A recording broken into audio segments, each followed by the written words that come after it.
Saudi Arabia just ruined their entire plan. Let's find out what they did. Let me guess. It's about the relocation of the people of Gaza? That's a stupid idea. Let's find out.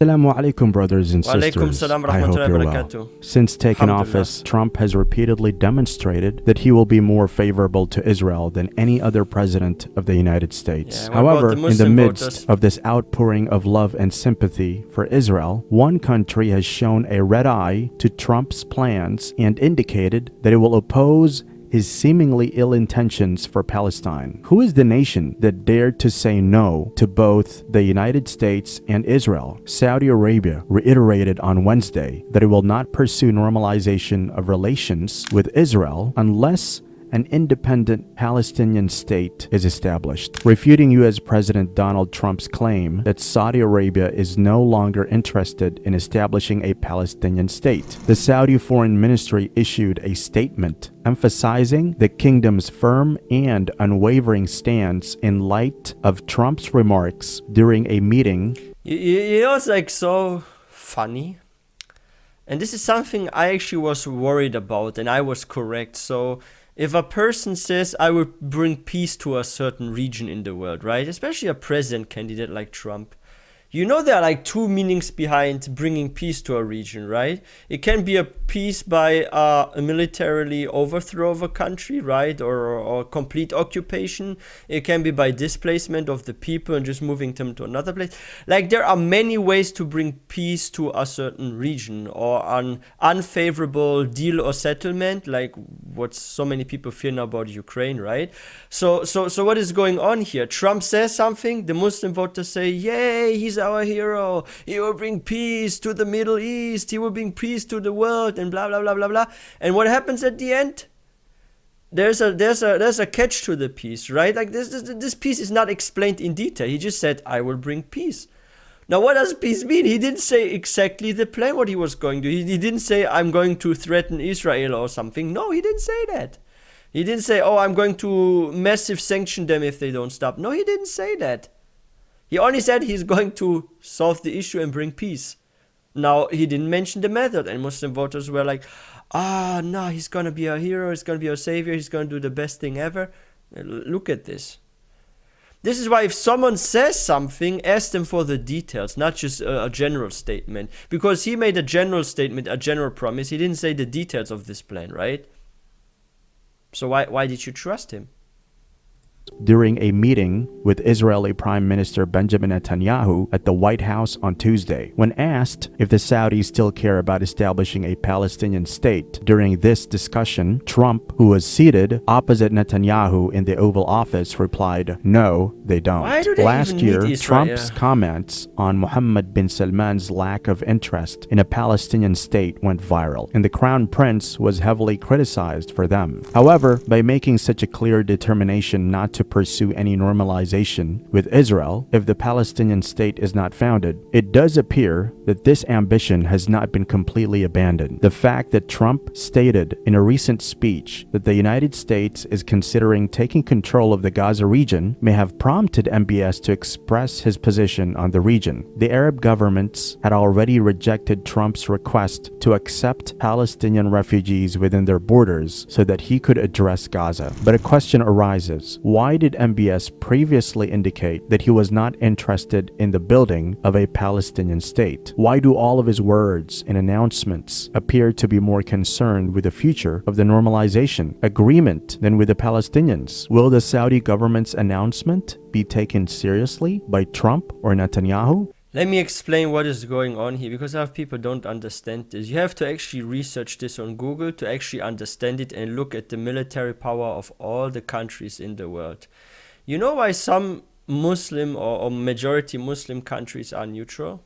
Because they have literally a rope around their neck, some of them, because of like the European Western military force, the US military force.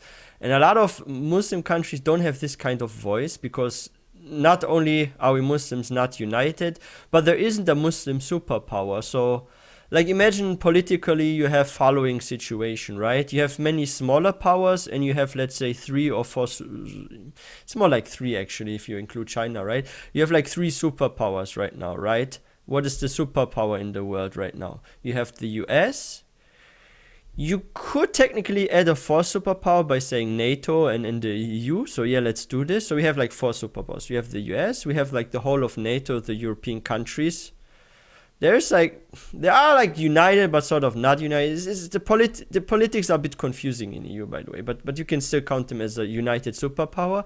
Then you have Russia, and Russia has like some sort of friend states around it, right? And you have China with a lot of influence around the world as well. So you have those superpowers, those 4, right? I say it again, we have the US, we have the EU, we have Russia and China.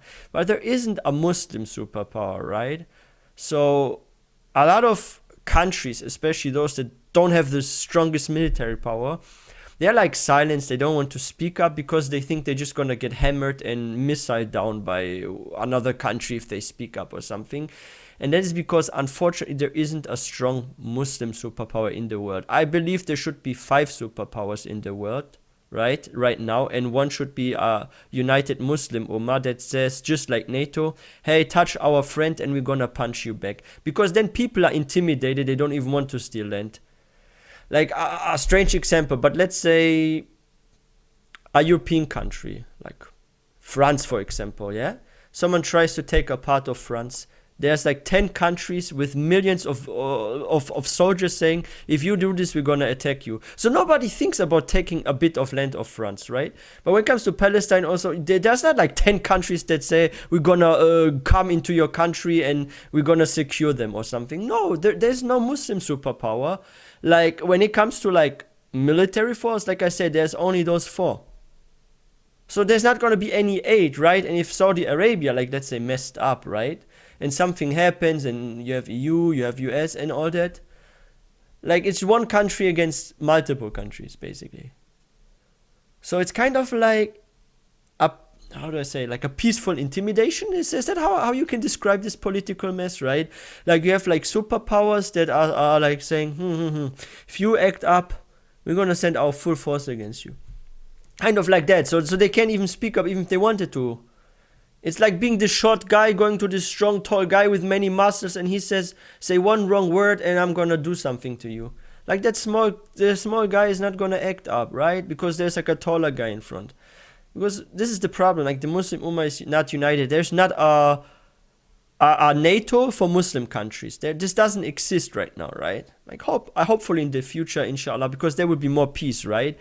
Because wars are not wars just by physical wars. Wars are also wars of intimidation. Like you can have a cyber war, you can have a political war, you can have a war of intimidation that doesn't cost any life or any blood. It's basically just, hey, we're 10 countries. Do this wrong move, we all attack you at once. This one country will not act up because they don't want this conflict. So there's no war. It's actually peace. Like even if you look at nukes, right, these days, like the nukes in this world are one of the reasons why there's so much peace, because everyone that has a nuke is afraid to go to another country that has a nuke, and this is in a way like a war, psychological war of intimidation or something. But Muslim countries can't have that because not only are there no nukes, but they're not united, and it's like 10 or more times the soldiers that would come into a country if there was a conflict than they have themselves.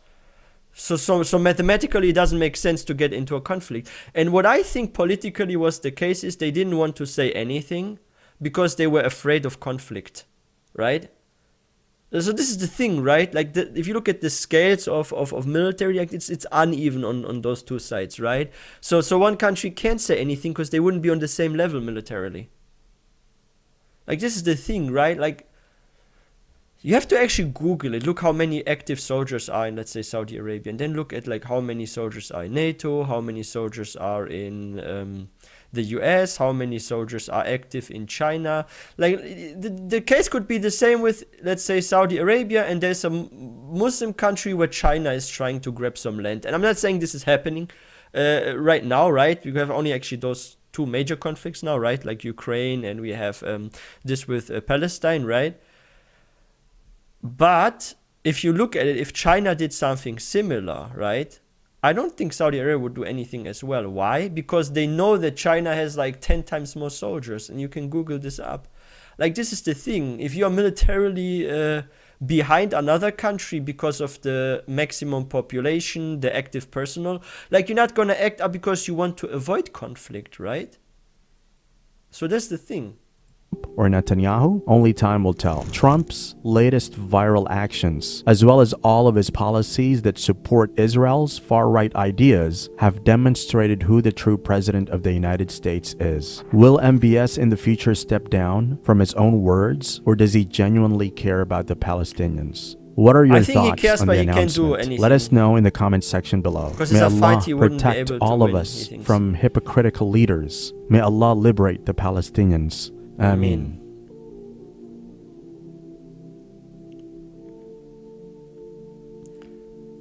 I mean, just look historically at what happened during the time of our Prophet Muhammad sallallahu alaihi wasallam. Like, Muslims were even forced to do hijrah, go to Medina, right? At some point, but first to also the Christian kingdom, right? But the thing was, the Muslims came later back because they had the numbers through Dawah, right? And they were united. Right now, like I said, there are only like 4 superpowers basically, right? There's nothing that smaller countries can do. Like, there can be a country the size of 2 European countries, right? But they still don't have the same mass like the US or the EU. So it doesn't matter. There's not like a coalition or a cooperation of Muslim countries that have some sort of EU-style sort of, let's say, rulership, if you can call it a rulership, but coalition, right? Like a kind of like a Muslim NATO or something. That doesn't exist. So the voices are, they cannot be heard because they can't be spoken, because they are afraid of conflict. So this is like a bit of a political mess that we Muslims don't have a voice because we're not united. But yeah, this is the thing about Trump. I said this at the beginning. Like, people should not be super optimistic and think, oh, he's going to solve every conflict, because he only said he's going to end the war or the conflict. He did not say how. He didn't reveal his methods, right? And now we see the methods. So this was actually my fear, and it seems to be happening right now, right? So yeah, but the whole world is like seeing now, right? Like Allah subhanahu wa ta'ala actually exposed in the whole world, also through like media, right? So social media, like they expose what the government of Israel is doing currently, right? Like, we all know who they are now, like what their true face is when it comes to humanity, human rights, UN laws and all that. Like, we saw their true face. They're already exposed, right? But just being cancelled doesn't mean that they're going to stop, because there's some people, they be cancelled, they have like now a very bad reputation, a bad face, and they still continue.